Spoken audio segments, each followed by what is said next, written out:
भूमीवर जमलेल्या त्या विशाल दैत्यसेनेला पाहून त्या अरुण दैत्याचा अहंकार अजूनच बळावला गेला आणि त्याने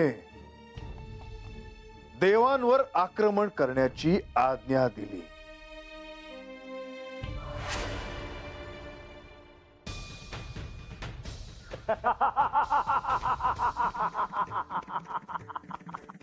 हे देवानो, आजपर्यंत तुम्ही दैत्य कुळावर अन्यायच केलेला आहे, आता यापुढे असं होणार नाही। हा अरुण दैत्य असं होऊ देणार नाही। हे दैत्य कुळाच्या दैत्यानो, या देवाला त्याचं स्थान दाखवून द्या। चला सिद्ध व्हा, दैत्य कुळाचं बळ काय आहे ते दाखवून द्या या देवाला। आक्रमण!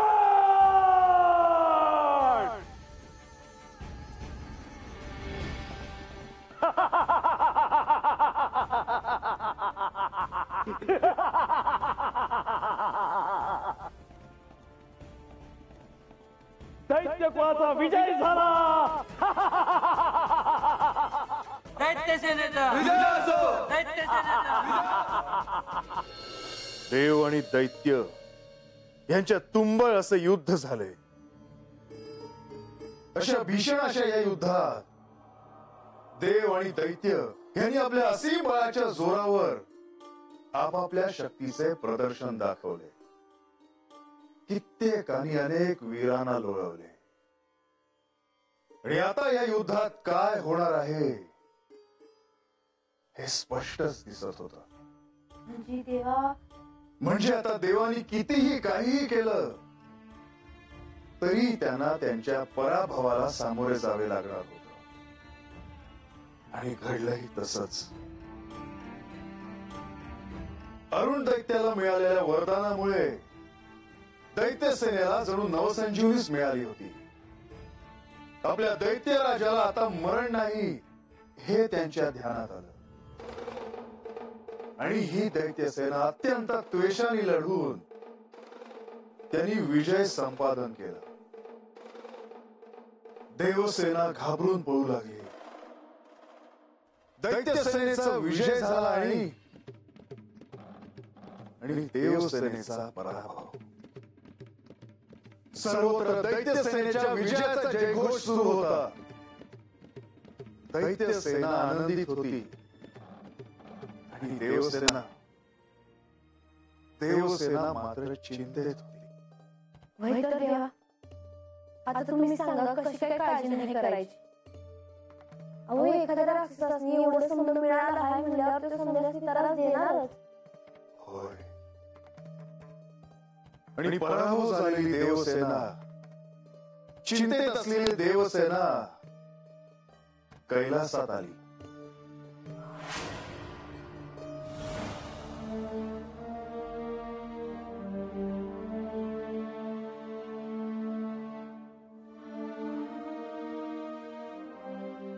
देव हो, तुम्ही इथे का आला आहात हे मला ठाऊक आहे। अरुण नावाचा दैत्य, त्याला वरदान मिळाल्याने तो अहंकारी झाला आहे। त्याला कोणाच्याही हातातून मृत्यू येणार नाही असा त्याचा समज झाला आहे आणि ह्यातून मार्ग काढण्यासाठी तुम्ही सर्वांनी त्रैलोक्य सुंदरी देवी भगवती हिचे स्मरण करावे। त्यांच्या कृपाशीर्वादामुळे ह्या संकटाचे निश्चितच निवारण होईल। परंतु त्याआधी तुम्हाला एक कार्य करावे लागेल। त्या अरुण दैत्याला गायत्री मंत्रापासून विन्मुख करावे लागेल।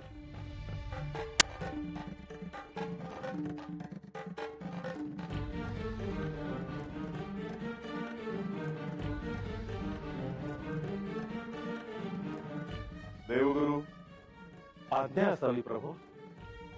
हे कार्य तुम्ही सिद्धीस न्यावे। जशी आपली आज्ञा प्रभू।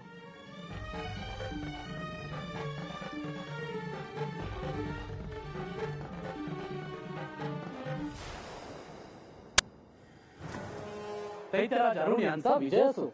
ये दैत्य ये. दैत्यराज, आपण मला बोलावलं? होय.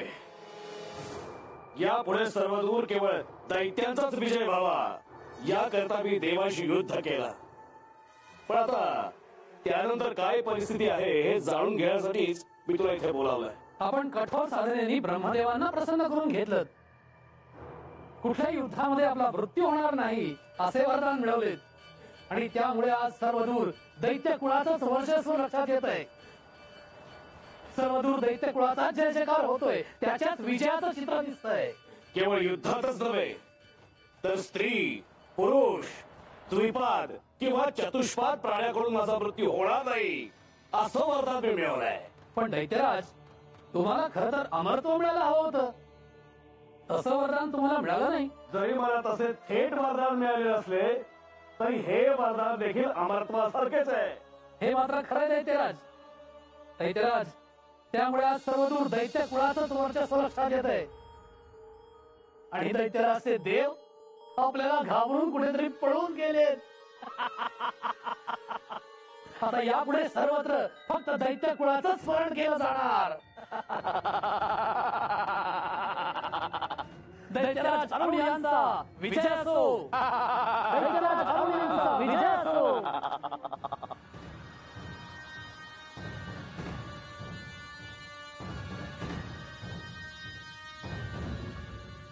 दैत्यराज, कोणीतरी या दिशेने येत आहे. या दिशेत कोण येत आहे? दैत्यराज, कोणीतरी ऋषी समान दिसतंय. दैत्यराज, हे तर देवांचे गुरु बृहस्पती.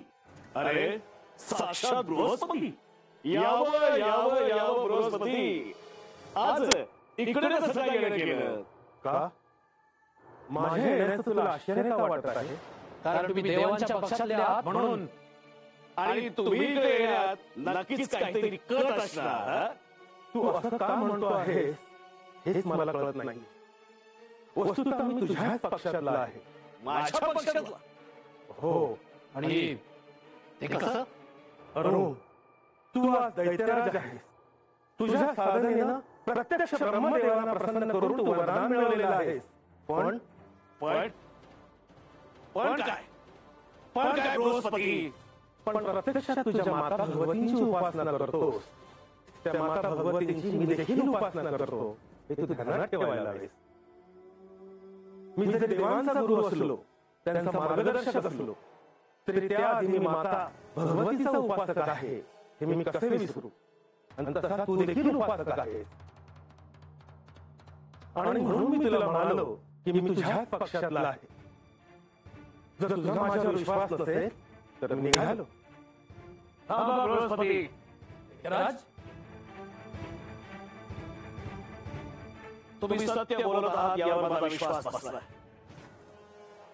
असत्य वचन तुम्ही मुखातून काढणार नाही. आता मला माझ्या मृत्यूचं भय अजिबात नाही. या बृहस्पती, या दैत्यराज अरुणाच्या साम्राज्यात आपलं स्वागत आहे. यावं, माझ्या राजप्रासादात यावं. या अवश्य. बृहस्पतीच्या स्वागताची तयारी करा. आज्ञा दैत्यराज. तुला तुझ्या वरदानाचा गर्व झाला आहे. श्री महादेवांनी तुला गायत्री मंत्रापासून विमुख करण्याचे दायित्व माझ्यावर सोपवले आहे. आणि म्हणून मी इथे आलो आहे. पण हे तुला ह्या क्षणी कळणार नाही. या.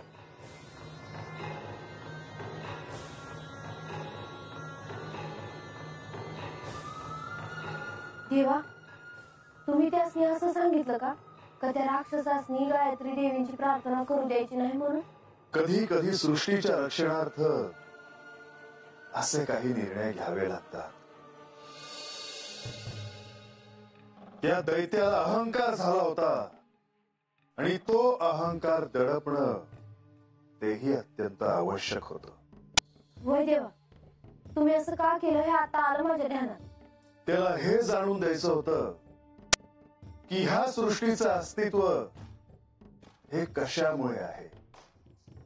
त्याच्या अहंकाराला जागा दाखवायची होती. म्हणून मी देवगुरु बृहस्पती यांना एक कार्य सांगितले आणि त्यांनी ते कार्य पार पाडले. त्यांनी अरुण दैत्याला गायत्री मंत्रापासून विन्मुख केले आणि परिणामी तो अरुण दैत्य बलहीन झाला.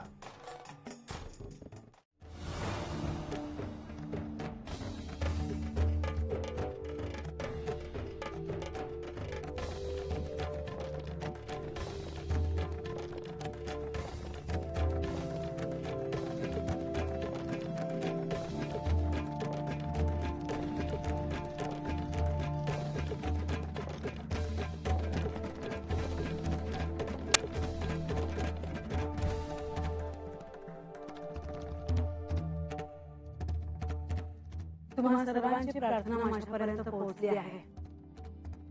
या सृष्टीवर आलेल्या संकटापासून मुक्ती मिळावी म्हणून तुम्ही माझी आराधना करता आहात. होय, हे शक्तिदात्री, या सृष्टीवर अरुण दैत्याचं संकट आलंय.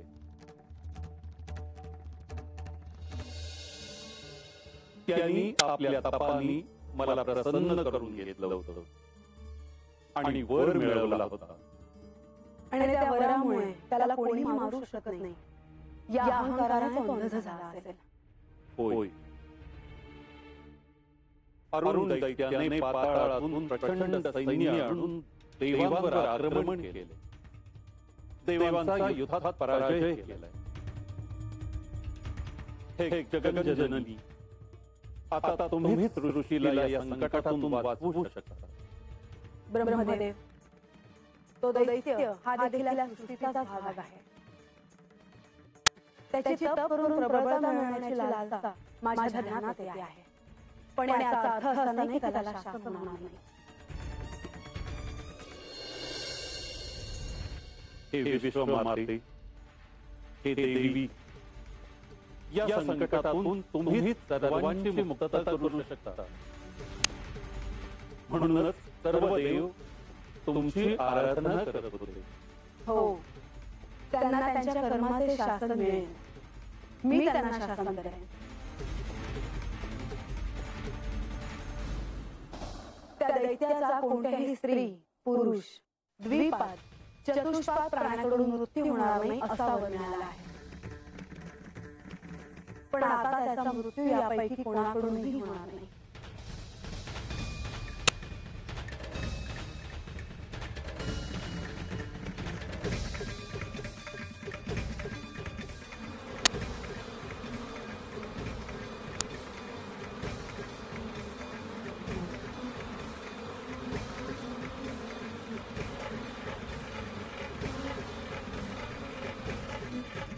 हे भ्रमरच आता त्याचा विनाश करतील.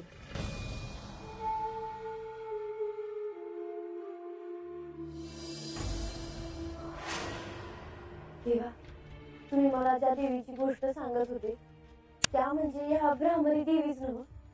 होय बानू, आणि देवीच्या त्या शक्ती रूपाने दैत्य सेनेचा सर्वनाश केला.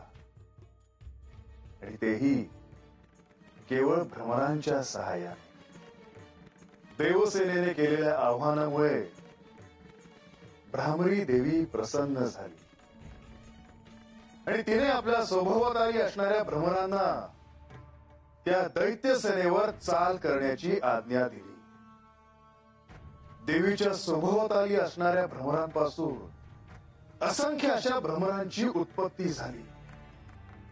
ती भ्रमरांची उत्पत्ती इतकी होती की सारा त्रैलोक्याचा असमंत त्याने व्यापून टाकला होता. जिकडे तिकडे सर्वत्र भ्रमर गोळा झाले होते आणि त्यांनी दैत्य सेनेच्या दिशेने चाल केली. दैत्य सेना या साऱ्यापासून अनभिज्ञ होती. हे काय घडत आहे, हे का घडत आहे याची तीळ मात्र ही कल्पना त्या दैत्यांना नव्हती. त्यांचं मरण त्यांच्या मुळे येत आहे त्यासने ठावच नव्हतं. होय, कारण शेवटी त्या दैत्य सेनेचा अहंकार हा संपुष्टातच येणार होता. अवकाशात हे काय घडत आहे हे आश्चर्याने बघण्यापलीकडे त्यांच्याकडे दुसरा पर्याय नव्हता.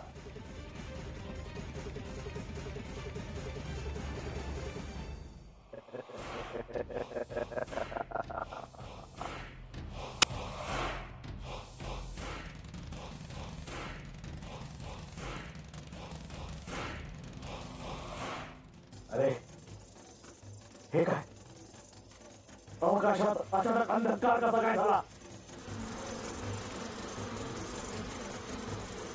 अरे हे तर असंख्य भ्रमर आकाशातून इकडेच येत आहेत.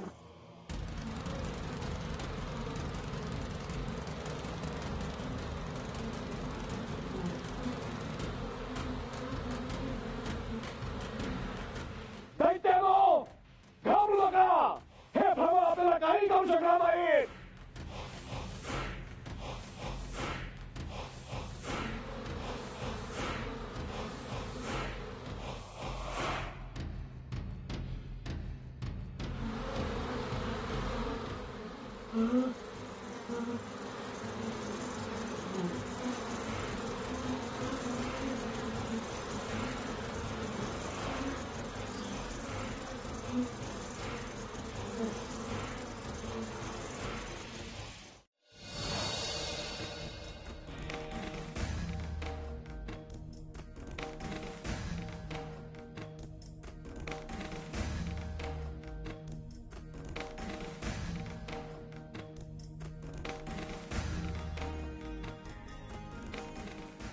माझ्या भोवती असलेल्या भ्रमरांपासून अनेक भ्रमर उत्पन्न झाले आणि त्यांनी त्या अहंकारी दैत्याचा विनाश केला. त्याला मृत्यूस धाडले आहे. हे देवी, तुम्ही थोर आहात. या विश्वाची माता आहात. जगत जननी आहात. कोणीही आपल्या अहंकारापुढे उन्मत्त होऊ नये, कारण अहंकारामुळे अंध झालेल्या प्रत्येकाला विनाशाला सामोरं जावं लागतं. अशा प्रकारे अहंकाराने उन्मत्त झालेल्याचा अंत समीप आलेला असतो. आता त्या दैत्यापासून कोणालाही भिण्याचे कारण नाही. संकट दूर झाले आहे.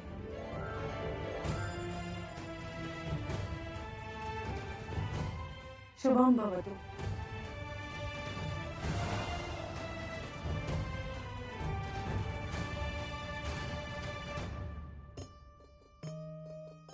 अरुण दैत्यासह सारी दैत्य सेना नष्ट झाली.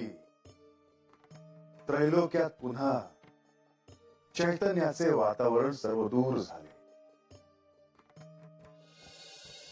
प्रसन्नता आली. ब्राह्मणी देवीच्या आशीर्वादाने साऱ्या सृष्टीला त्या मोठ्या संकटापासून मुक्तता मिळाली. सर्वांनी देवीचे प्रसन्न चित्ताने पूजन केले. सर्वांना आशीर्वाद देऊन देवी अंतर्धान पावली. बानू, देवीच्या या शक्ती रूपाने अनेकदा सृष्टीला संकटापासून मुक्तता दिली आहे, प्रेरणा दिली आहे. वय देवा, आज मला या देवीबद्दल सुंदर ठाव झालं जी. बानू, देवीच्या या शक्ती रूपांशी तुझा देखील संबंध आला आहे आणि म्हणूनच तुला या देवीच्या शक्ती रूपाबद्दल मी तुला कथा सांगतो आहे, जेणेकरून सत्य काय आहे हे कळण्यास तुला सहाय्य होईल.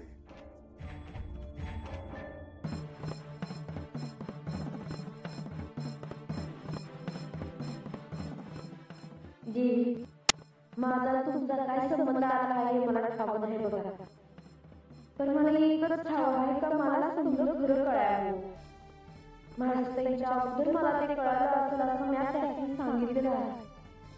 तर मला तुमचा आशीर्वाद असू दे.